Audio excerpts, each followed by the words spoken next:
നമസ്കാരം. പശ്ചിമേഷ്യയിൽ യുദ്ധ സമാനമായ സാഹചര്യം ചൂടുപിടിക്കുകയാണ്.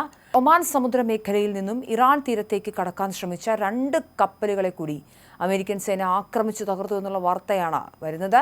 ഈ സംഘർഷത്തിനിടെ ഒരു ഇന്ത്യൻ കപ്പൽ ജീവനക്കാരൻ കൊല്ലപ്പെട്ടതായി വിദേശകാര്യ മന്ത്രാലയം സ്ഥിരീകരിച്ചിട്ടുണ്ട്. മരിച്ചയാളുടെ പേരോ മറ്റു വിവരങ്ങളോ ഔദ്യോഗികമായി പുറത്തുവിട്ടിട്ടില്ല. ഇറാൻ തീരത്തേക്ക് നീങ്ങിയ കപ്പലുകളെ പോർവിമാനങ്ങൾ ഉപയോഗിച്ചാണ് അമേരിക്കൻ സെൻട്രൽ കമാൻഡ് തടഞ്ഞത്. കപ്പലുകളുടെ എഞ്ചിൻ റൂമുകൾ ലക്ഷ്യമിട്ട് നടത്തിയ ആക്രമണത്തിൽ ഇവ പൂർണ്ണമായും പ്രവർത്തനരഹിതമായി. കഴിഞ്ഞ ദിവസം MT ഹസ്ന എന്ന ഇറാൻ കപ്പലിന് നേരെയും സമാനമായ ആക്രമണം നടന്നിരുന്നു.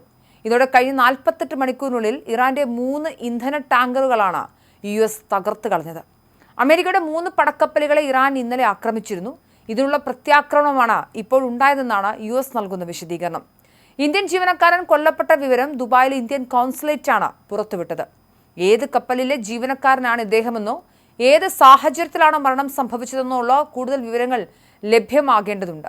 കൊല്ലപ്പെട്ടയാളുടെ കുടുംബത്തിന് ആവശ്യമായ എല്ലാ പിന്തുണയും നൽകുമെന്നും കപ്പലുടമകളുമായി ബന്ധപ്പെട്ട് തുടർ നടപടികൾ സ്വീകരിച്ചു വരികയാണെന്നും കോൺസുലേറ്റ് അറിയിച്ചിട്ടുണ്ട്.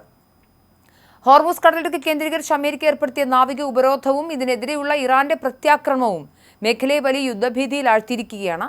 കപ്പൽ ജീവനക്കാരുടെ സുരക്ഷയെക്കുറിച്ച് വൻ ആശങ്കയാണ് നിലനിൽക്കുന്നത്. വരും ദിവസങ്ങളിൽ സംഘർഷം കൂടുതൽ വഷളാകുമോ എന്ന ഭയത്തിൽ തന്നെയാണ് ലോകരാജ്യങ്ങൾ. ഈ ഘട്ടത്തിൽ സമാനമായ സംഭവം ഇന്നലെയും ഉണ്ടായിരുന്നു. സമാധാന കരാറിന് മേൽ കരുനിഴൽ പടർത്തിക്കൊണ്ടാണ് ഹോർമുസിൽ US ഇറാൻ സൈന്യങ്ങളുടെ ഏറ്റുമുട്ടൽ തുടരുന്നത്.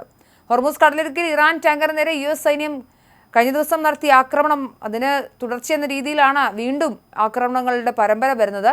ഇറാനിലെ ഖേഷം തുറമുഖത്തും ബന്ദർ അബ്ബാസ് തുറമുഖത്തും US സൈന്യത്തിന്റെ ആക്രമണം കഴിഞ്ഞ ദിവസം ഉണ്ടായിരുന്നു. ഇവിടെ നിന്നും സ്ഫോടന ശബ്ദം കേട്ടെന്നും ഡ്രോൺ ആക്രമണം ഉണ്ടായെന്നും പ്രാദേശിക മാധ്യമങ്ങളടക്കം റിപ്പോർട്ട് ചെയ്തിരുന്നു. ഇറാൻ സൈന്യവും തിരിച്ചടിച്ചിരുന്നു. 2 ഡ്രോണുകളെ ഇറാൻ സൈന്യം വെടിവെച്ചിട്ടതായും പറയുന്നുണ്ട്. USന്റെ 3 ഡിസ്ട്രോയർ കപ്പലുകൾ ലക്ഷ്യമിട്ടെത്തിയ ഇറാൻ കപ്പലുകളെ US സേന തകർത്തെന്നാണ് ഡൊണാൾഡ് ട്രംപ് തന്റെ ട്രൂത്ത് സോഷ്യൽ പ്ലാറ്റ്ഫോമിലൂടെ ലോകത്തോട് വിളിച്ചു പറഞ്ഞത്. അമേരിക്കയുടെ 3 ലോകോത്തര നാവിക ഡിസ്ട്രോയർ കപ്പലുകൾ വെടിവയ്പ്പിനിടയിലൂടെ വിജയകരമായ ഹോർമുസ് കടലിടുക്ക് കടന്നു. അമേരിക്കൻ കപ്പലുകൾക്ക് ഒരു കേടുപാടും ഉണ്ടായില്ല. എന്നാൽ ആക്രമിക്കാൻ വന്ന ഇറാൻ കപ്പലുകൾക്ക് സമ്പൂർണ്ണ നാശം ഉണ്ടായിട്ടുണ്ടെന്നാണ് ട്രംപ് പറഞ്ഞത്. അതേസമയം ഇറാനുമായി ഹോർമുസിലുണ്ടായ ഏറ്റുമുട്ടൽ ഒരു സ്നേഹത്തല്ല് മാത്രമായിരുന്നുവെന്നും ഇതിനേക്കാൾ വലുത് വരാനിരിക്കുന്നുവെന്ന അർത്ഥത്തിലാണ് അദ്ദേഹം അങ്ങനൊരു കാര്യം സംസാരിച്ചത്. എന്തായാലും ഹോർമുസിനെ മുൻനിർത്തിക്കൊണ്ടുള്ള അമേരിക്കയുടെയും ഇറാന്റെയും യുദ്ധം തുടരുകയാണ്.